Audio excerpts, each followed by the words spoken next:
यहाँ आयोजित किया ताकि आप लोगों को संघमित्रा का इतिहास पता चल सके। सम्राट अशोक कालीन संघमित्रा भिक्षुनी भी और वर्तमान कालीन संघमित्रा भिक्षुनी भी दोनों का बिना श्रवण किए आप लोग यहाँ से जाते हैं तो इसका मतलब कार्यक्रम में आप उपस्थित होकर के भी ना उपस्थित रहे। मन में वो चेतना जगाना, यहाँ तक कि हम भी नाव में बैठे तो हमें ऐसा लग रहा था कि कितना सुंदर दृश्य रहा होगा उस समय जब आप सभी लोग हमें सी ऑफ कर रहे थे। तो वहाँ सम्राट अशोक और उनके पूरे सेना और पूरे प्रजा वहाँ पर जिस तरह से संघमित्रा को सी ऑफ उन्होंने किया होगा तो कितना सुंदर और कितना भव्य दृश्य रहा होगा। सभी की आंखें आंसुओं से नम हो गई थी।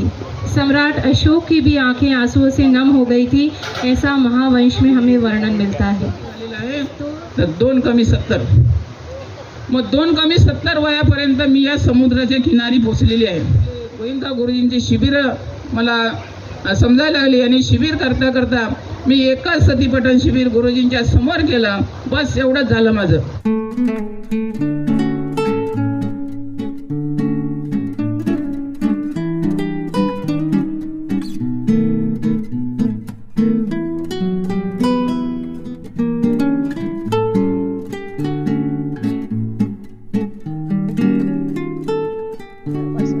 हॅलो फ्रेंड्स, नमो बुद्धाय, जय हिंद सर्वांना। वर्षावास सिरीजच्या 5व्या पार्ट मध्ये तुम्हा सर्वांचं स्वागत आहे माझ्या चॅनल मध्ये। तर मी आज आहे नालासोपारा येथे। तर इथे ना इंडो श्रीलंका विरासत कार्यक्रम आयोजित केला होता। रॅली वगैरे होती, सकाळपासून या कार्यक्रमाचे आयोजन करण्यात आले होते आणि संध्याकाळी समता सैनिक दलाची रॅली, त्याचबरोबर भिक्खुनी संघ यांची रॅली सुद्धा होती। पण येताना ना एवढं खूप जास्त ट्रॅफिक लागलं, त्यामुळे आता जस्ट आम्ही पोहोचलो इथे। तर आता रॅली वगैरे तर सर्व झालेलं आहे, कार्यक्रम अजून चालू आहे। जो आता उर्वरित कार्यक्रम आहे ना तो तुमच्या बरोबर शेअर करणार आहे मी। जास्तीत जास्त भिक्खुनी संघ वाढला गेला पाहिजे म्हणून हा कार्यक्रमाचे आयोजन केले होते।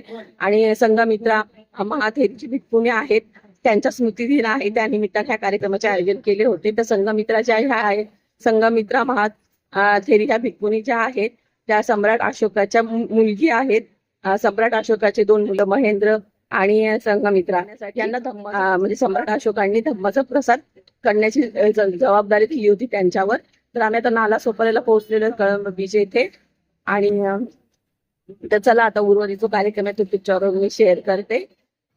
भिक्खुनी संघमित्रा महाथेरी या समुद्र मार्गाने श्रीलंकेला गेल्या होत्या, तोच मुवमेंट इकडे रिक्रिएट केला गेला। आज आम्ही लेट पोचल्यामुळे त्या क्लिप माझ्याकडे नाही आहेत, पण मी अरेंज करून नक्की तुमच्याबरोबर शेअर करेल पुढच्या व्हिडिओमध्ये। आणि त्याचबरोबर ह्या कार्यक्रमाचे आयोजक भिक्खुनी संघमित्रा महाथेरो म्हणजे दोघींची नावं संघमित्राच आहेत।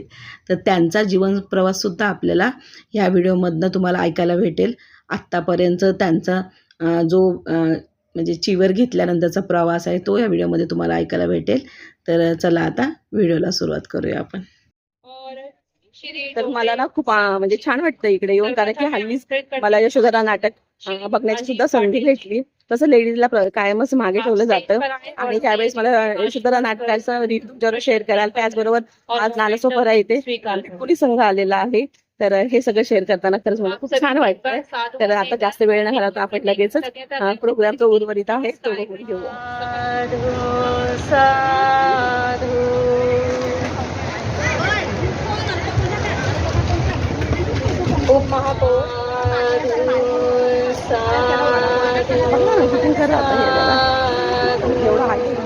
थोड़ा सा अय्या जी के संघर्ष और आपके मन में किस प्रकार संघ की करुणा और मैत्री के प्रति करुणा मैत्री जागी और किस प्रकार आपने सहयोग की चेतना अपने चित्त में निर्माण की, उसके बारे में थोड़ा बताएं।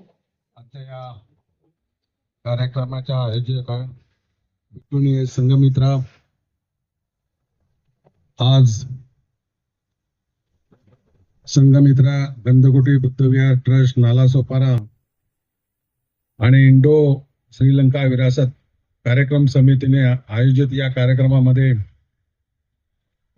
खरं म्हणजे इतिहासाचा उजाळा आपल्याला होत आहे। खरंच चांगला हा उपक्रम नव्या पिढीला आपला इतिहास काय हा सांगणं गरजेचं आहे। आणि मला वाटतं त्यावेळी प्रत्येक वेळी लोकनेते हितेंद्र ठाकूरांची सर्व टीम त्यांच्या सोबतीला होते, त्यांच्या पाठीशी होती। आणि याही पुढे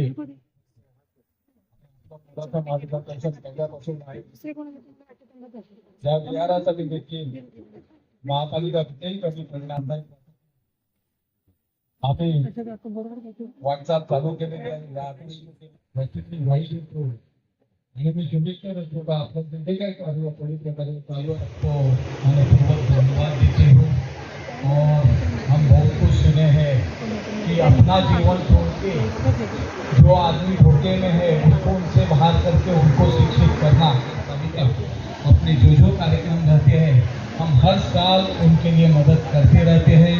अभी भी बौद्ध स्तूप पे बड़ा काम चालू है. उसके आगे नाला सोपरा में भी काम चालू है.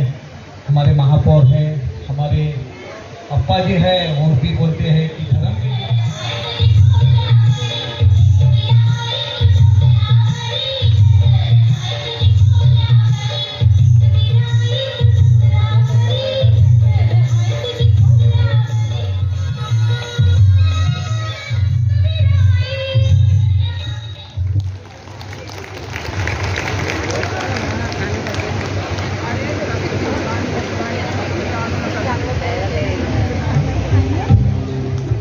मैं पूज्य भिकुनी संघमित्र अय्या जी से याचना करती हूँ कि बच्चियों का मोमेंटम देकर मनोबल बढ़ाएं.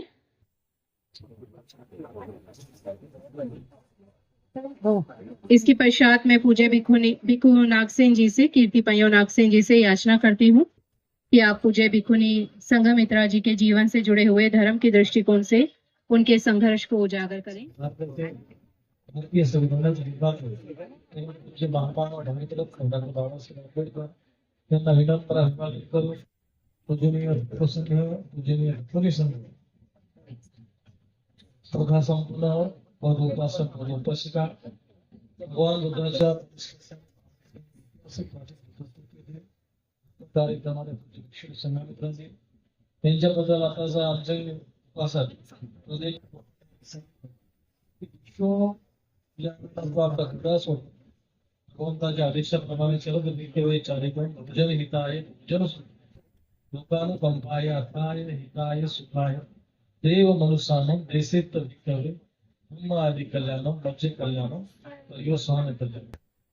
भिक्षूने जेव्हा दिवस झाल्यानंतर त्याने 10 शिलांचे पालन केले. भिक्षुसाठी 311 नियम आहे, भिक्षूसाठी 227 नियम आहे आणि मग त्या नियमाला अनुसरून धर्माचा प्रचार प्रसार करणे. भिक्षूने संघमित्राचे आपल्या जीवनामध्ये अनेक सामूहिक शिबिर बनवले, सामूहिक शिबिर पण बनवले. एका जणाला 30 महिन्यांना भिक्षा दिली, भिक्षा दिली.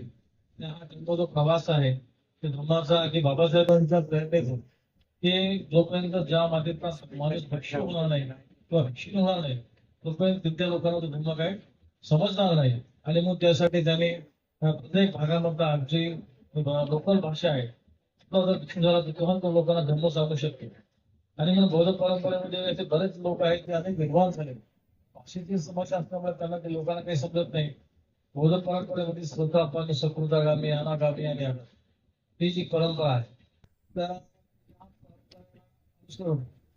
स्त्री जर गद्दार सोडते तर ती सिंह आणि सदाचारात पालन केलं तर ती स्वतः पत्नी होऊ शकते, होऊ शकते. बौद्धधर्मामध्ये भगवान बुद्धाने भिक्षूप्रमाणे भिक्षू स्त्रियाने भिक्षू होऊ शकतात.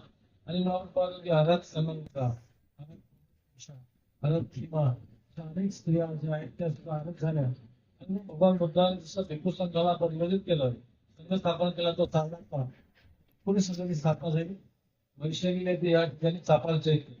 आणि म्हणून भिक्खू आणि भिक्खू संघ मधल्या काळामध्ये हा संघ काही कारणास्तव तो लोक आपल्या श्रीलंकेमध्ये जे आराध संघमित्राची सम्राट अशोकाची कन्या इथून त्याचा मलिंद होता आणि त्याने सांगितलं की माझी देव पुत्र आहे.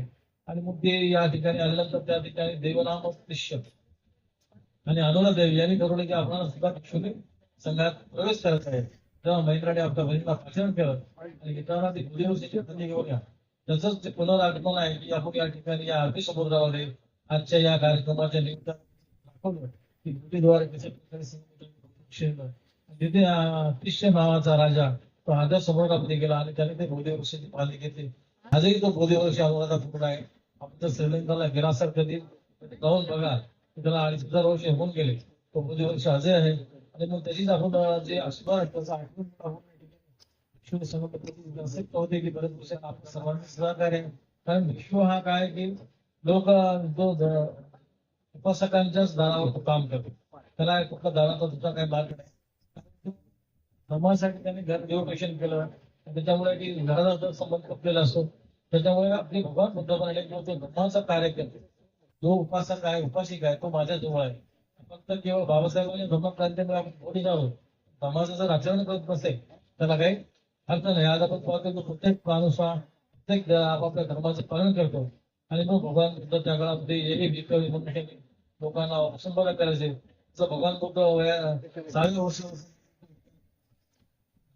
कोकणाला आले भिक्खू कोकणाच्या विरुद्धवर होता. भिक्खू कोकणा प्रावस्थेचा परिवर्तित झाला आणि मग आपण पाहतो की भिक्खू संघटनेचं जे जीवन आहे की त्यांचा आपण अनेक प्रदेशामध्ये त्यांनी दौरे केले आणि त्या ठिकाणी भिक्खू संघाची स्थापना व्हावी यासाठी त्यांनी केले. सेंटर आहे भिक्खू संघाचं सेंटर आहे.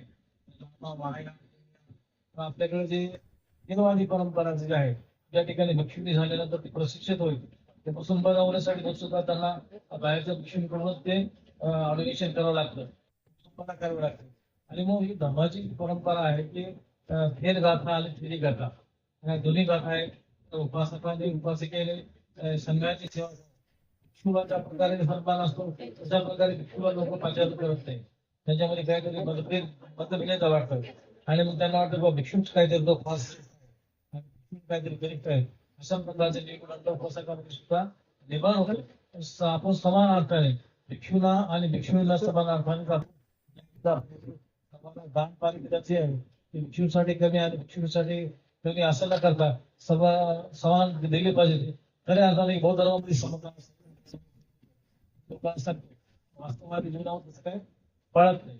वस्तुस्थिती काय होते की लोक बंदीची कोणी आहे का काय लोकांना म्हणलं तर भिक्षू नाही विचार करायला लागतात.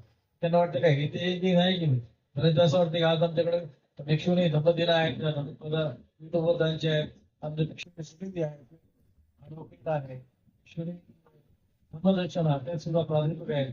बऱ्याचशा प्रमाणामध्ये ते भिक्षुणी शिकलेले आहेत. आता त्या काळामध्ये सर्व भिक्षू शिकलेले आहेत आणि मग आपण संघामध्ये एकता की आपल्यामध्ये सुद्धा एकता असणं आवश्यक आहे. कारण संघ हा सर्वांसाठी समान आहे. कोणी श्रेष्ठ कोणी कनिष्ठ असं काय आहे. कारण आपण पाहतो की भगवान बुद्ध म्हणतात की खूप मोठा ज्ञानी आहे खूप वयाने वाढला म्हणजे खूप ज्ञानी असं काय आहे.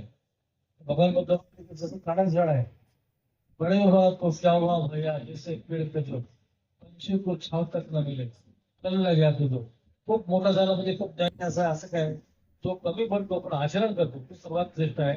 आणि मग धम्मपदामध्ये नतावताच धम्म यावताच बहुभाषा येऊन सुद्धान धम्मकाय नत्वमच सर्वे धम्मधर होते धम्मकाय नत्वमच. आणि मग भिक्षुणी समान मानून आपण आपल्या कार्यक्रमाला पाचन केलं पाहिजे परित्राण पाठवते. कारण भिक्षुणी संघमित्रांचा जो संघर्ष त्या काळ आहे की त्यांना की मुंबईमध्ये त्या पहिल्या भिक्षू की त्यांना कार्यक्रम करायचं केंद्रातून मनुष्य त्या ठिकाणी 20 परिषदा केल्या. 2006 मध्ये मुख्यमंत्री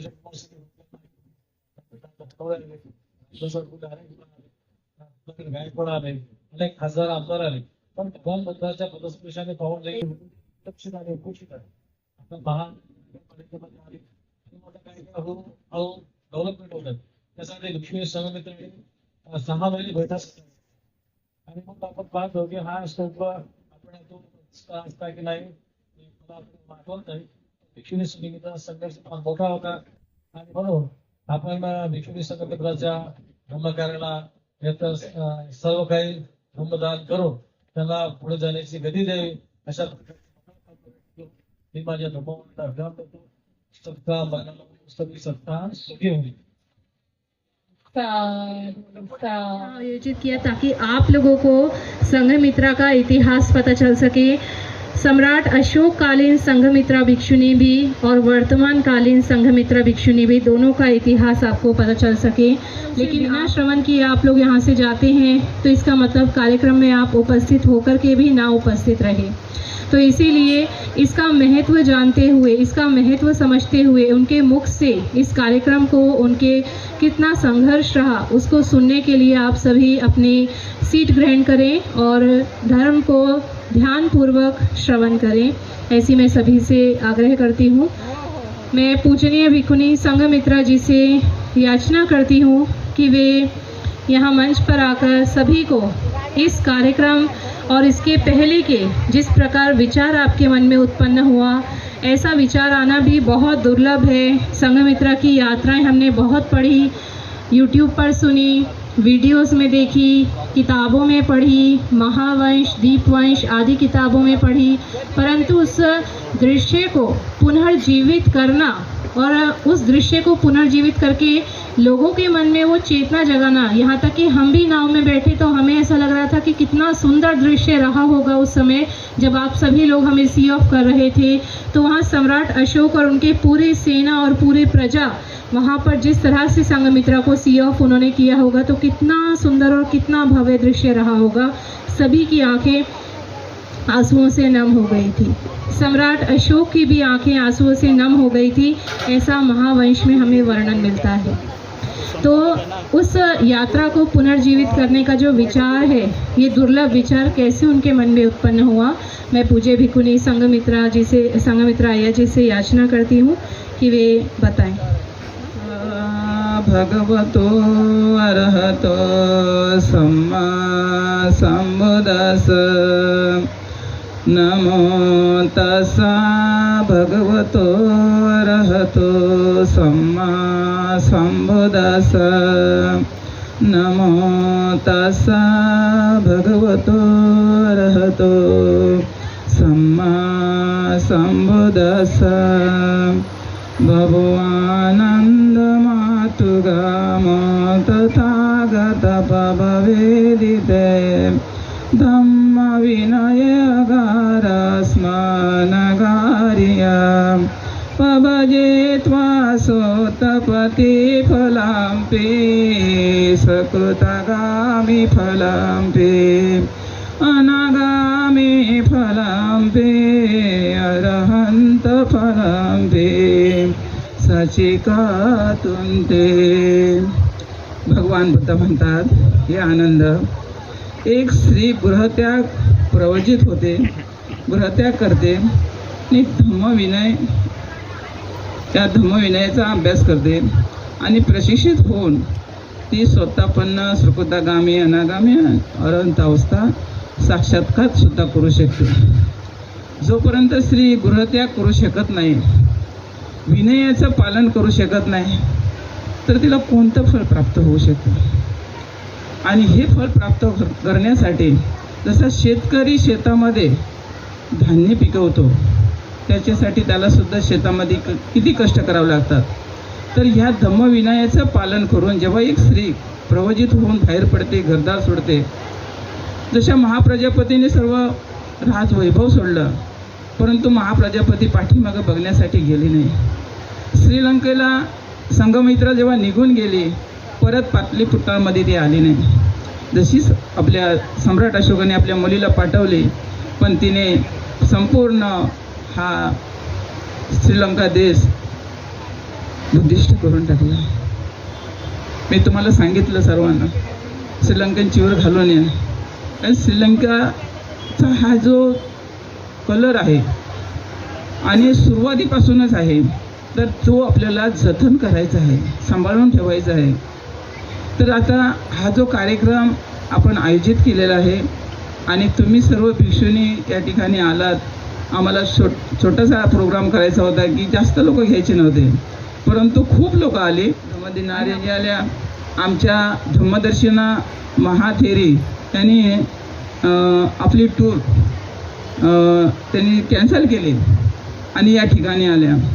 ज्या ज्या लोकांनी लग्नाची तिकीटं काढलेली होती गावाला जाण्यासाठी, त्यांनी सुद्धा ती तिकीटं कॅन्सल केली। अशा प्रकारे सर्वांनी आपली कामं बाजूला ठेवली की हा कार्यक्रम नक्की आहे तरी काय। तर ह्या कार्यक्रमाचा प्रचार जो झालेला आहे, तर हा प्रचार एका कुळ्याच्या मुलीने, जो जिन्ना असं तिचं नाव आहे, तिने एवढा सुंदर हा प्रचार केलेला आहे आणि ह्या प्रचारामुळं लोकांना असं वाटलं हिने दाखवलेलं तर एवढं आहे, मग तिथं जाऊन खरोखर काय आपल्याला पाहायला मिळतं. एक कोळ्याची मुलगी आणि तिने बुद्धिष्ठ म्हणजे ह्या धम्म कार्याचा जो प्रचार केलेला आहे, तिला आपण किती धन्यवाद दिलं पाहिजे. आणि किती ती प्रसन्नतेने आहे. बौद्ध स्तूपाचा सुद्धा तिने एक व्हिडिओ पाठवला. बांद्रा आणि भेटीपर्यंत प्रचार केलेला आहे. प्रत्येक ठिकाणी वंदवी माताजी मी इकडे चाललो, वंदवी माताजी मी तिकडे चाललो, अशा माणसांनी जो हा प्रचार केलेला आहे, हे सर्व बुद्धाच्या काळातलं किंवा सम्राट अशोकाच्या काळातलं असावं असं मला वाटतं. ज्या आमच्या महिला आहे त्या ठिकाणी रुपाली जाधव तिने सुद्धा तिकीट कॅन्सल केलं.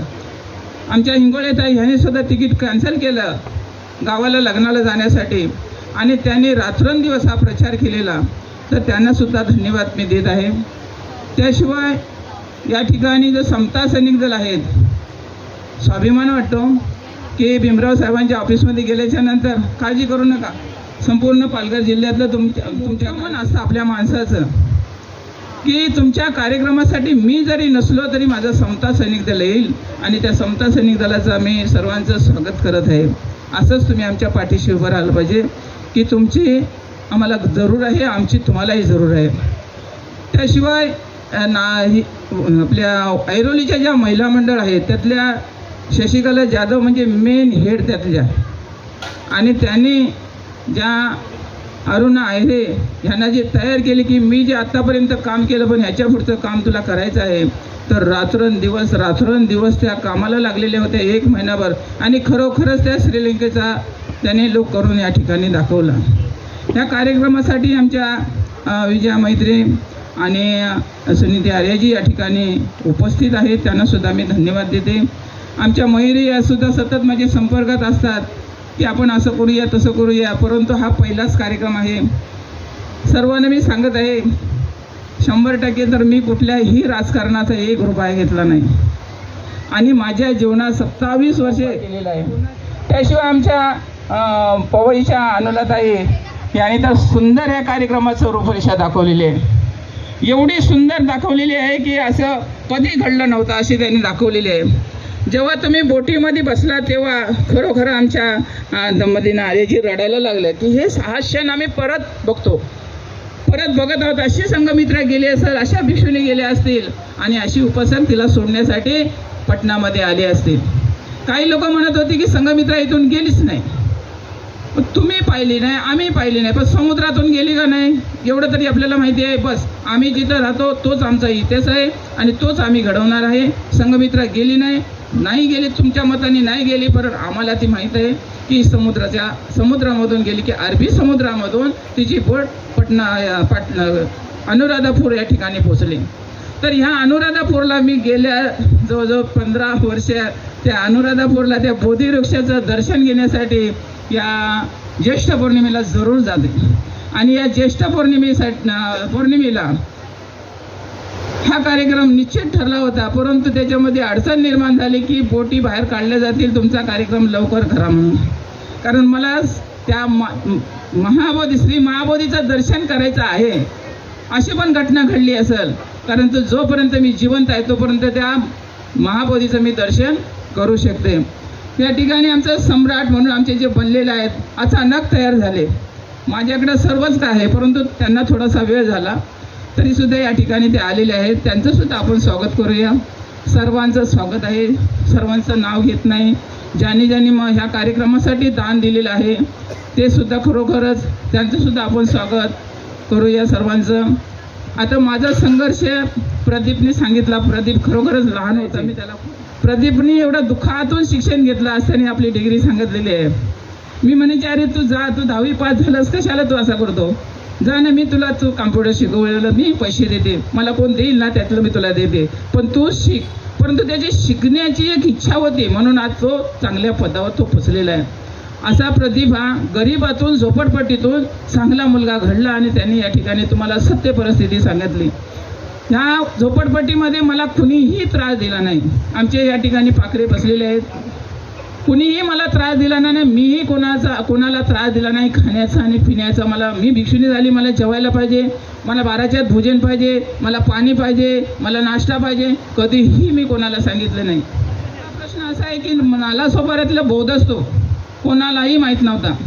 2000 मध्ये त्या स्तूपाकडे मी लक्ष दिलं, कारण माझी दीक्षाच तिथं झाली.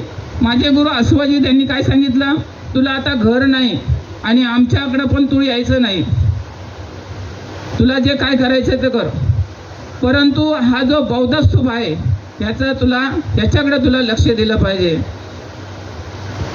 जानेवारी 14 ते जूनच्या 30 तारखेपर्यंत मी त्या स्तूपावर राहिली. आणि त्या स्तूपावर राहत असताना जी लोकांनी पहिलं पाहिलं असेल, त्या ठिकाणी मोठं असं अजगरासारखं साप होतं, त्या ठिकाणी मोठी कासव होती, त्या ठिकाणी वांदर होते, सरपटणारे छोटे मोठे प्राणी होते. आमचा निलेश कासारे या ठिकाणी आहे किंवा गेला काय माहिती नाही, त्यालाही माहिती आहे, तोही माझ्याबरोबर त्या 5.5 महिने थांबलेला होता. काही भिक्षू सामने राहिले, तेही मला सोडून गेले. पण प्राणी मात्राशी मी जी मैत्री केली, जे ध्यान केलं, काही मला कोणी केलं नाही. त्या ठिकाणी 5.5 महिने त्या जंगलामध्ये ध्यान करणं आणि राहणं, असं नाही तर त्या जंगलामध्ये राहत असताना एका वेळेला मला जेवायला सुद्धा भेटत नव्हतं.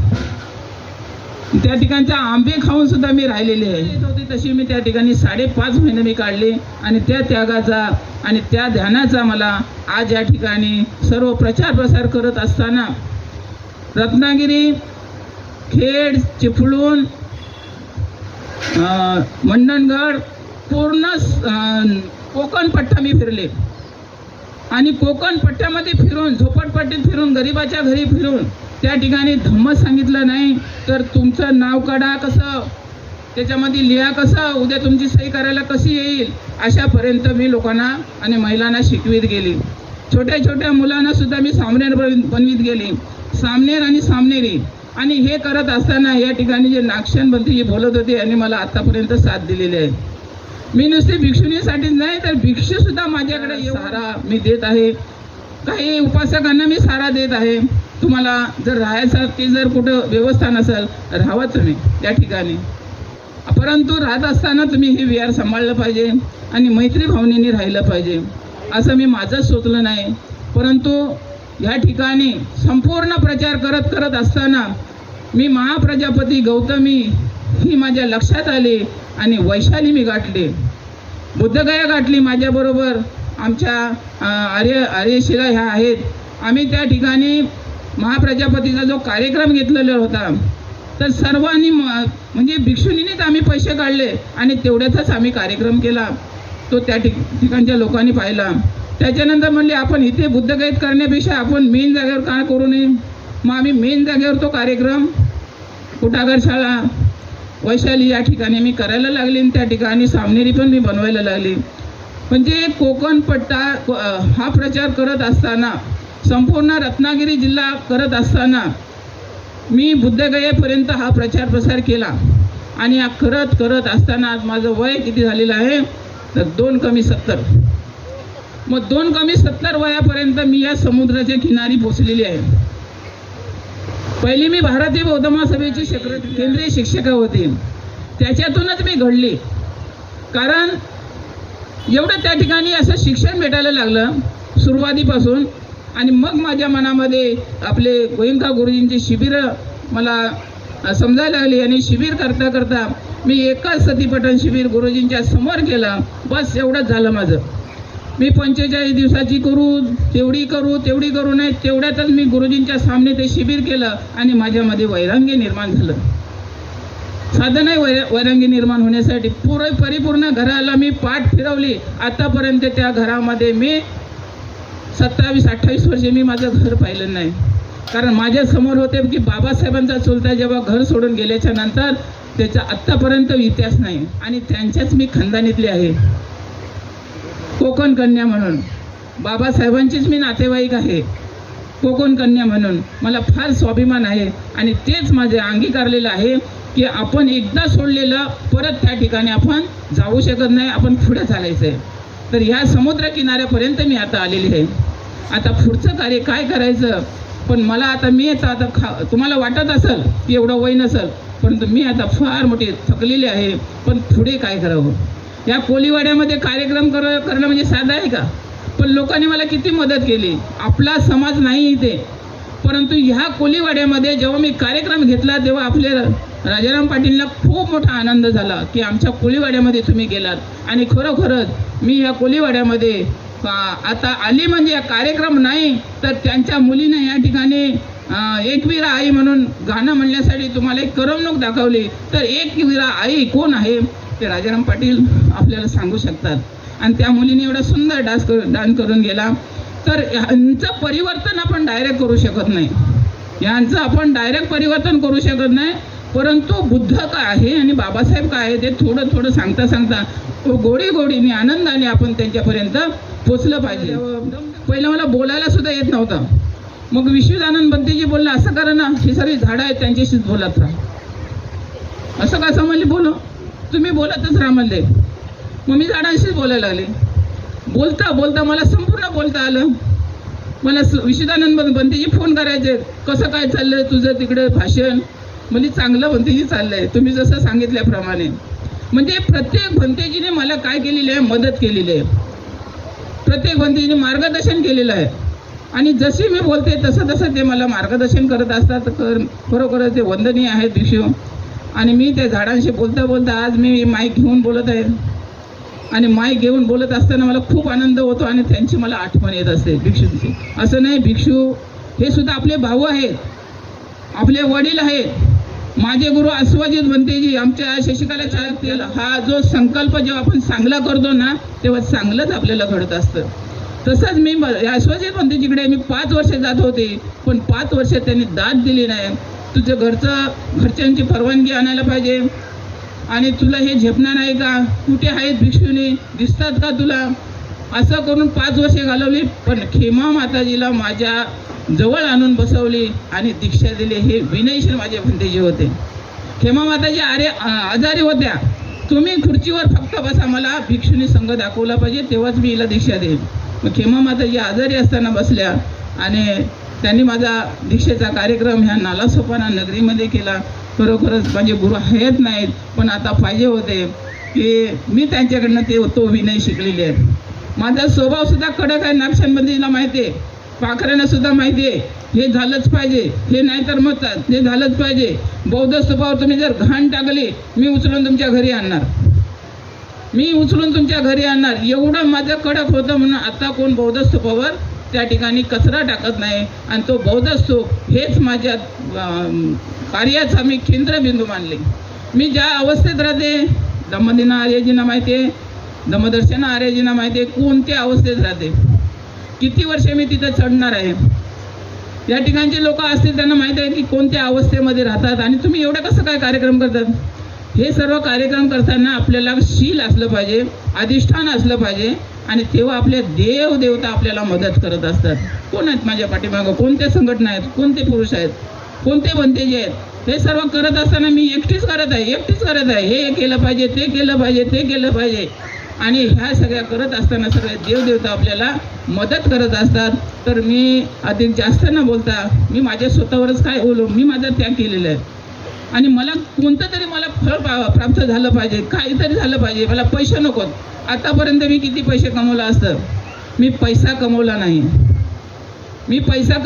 फक्त सम्राट अशोकाचं कार्य, संघमित्राचं कार्य, बौद्ध स्तूपाचा विकास याच्यात हेच माझं मन आहे. कुठेही जर गेले तरी माझा बौद्ध स्तूप हात माझ्या डोळ्यासमोर दिसत असतो आणि त्या नावानेच मला लोक ओळखत असतात. परंतु याच्या पुढे सुद्धा याच ठिकाणी हा कार्यक्रम सतत होणार. सगळ्या भिक्षुणींनी ऐकलं पाहिजे की येणाऱ्या डिसेंबरमध्ये छोटा का होईना, परंतु तुमच्या सगळ्यांच्या सहकार्याने आपण या ठिकाणी भिक्षुणी संमेलन आपण घेऊया. असा संकल्प सुद्धा असा निर्माण झालेला आहे. इथे का आपलं विहार नसावं, आपली काय इथं उपसंपदा होऊ नये. उपसंपदेसाठी सुद्धा हे स्थान खूप मोठं चांगलं आहे. या आंतरिक मनाने आपण जाणलं पाहिजे की हे ठिकाण जे आहे या ठिकाणी भिक्षुणीची उपसंपदा म्हणून आम्ही या ठिकाणी करू, असं सुद्धा आपण मनामध्ये धरलं पाहिजे. नाही, ह्याचा इतिहास हा जगभर आपला पसरला पाहिजे. तर मी या समुद्र किनाऱ्यापर्यंत सर्वांना आणली, या ठिकाणी मी आली. पुढचं काही मी सांगू शकत नाही माझं भविष्य आणि काय होईल ते, परंतु मी धन्य झाले.